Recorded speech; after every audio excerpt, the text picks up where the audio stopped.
आजची एक मोठी बातमी आपल्या समोर येत आहे। वाल्मिक कराड यांचा एन्काउंटर होण्याची शक्यता। तर मित्रांनो, काय आहे संपूर्ण बातमी पाहूयात। संतोष देशमुख हत्या प्रकरणातील संशयित आरोपी वाल्मिक कराड याला अटक झाल्यानंतर बीड पोलीस ठाण्यात 5 पलंग आणण्यात आले आणि ह्या प्रकरणावरून सध्या महाराष्ट्रातील वातावरण चांगलंच तापलेलं असून विरोधकांनी सरकारवर हल्ला चढवायला मोठ्या हक्काला वाचवण्यासाठी वाल्मिक कराडाचा एन्काउंटर होऊ शकतो अशी माहिती एका अधिकाऱ्याने आपल्याला दिल्याचा दावा काँग्रेसचे ज्येष्ठ नेते विजय वडेट्टीवार यांनी केलेला आहे। विजय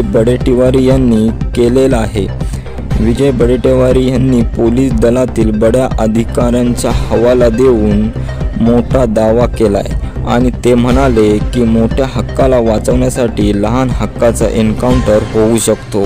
त्यामुळे माझी पोलिसांना विनंती आहे की त्याचा एन्काउंटर करू नका आणि त्यामुळे पुरावे नष्ट होतील। शक्यता आहे आपण कराड एन्काउंटर करण्याची माहिती उच्च पदस्थ अधिकाऱ्यांना देण्याचा दावा त्यांना केलेला आहे।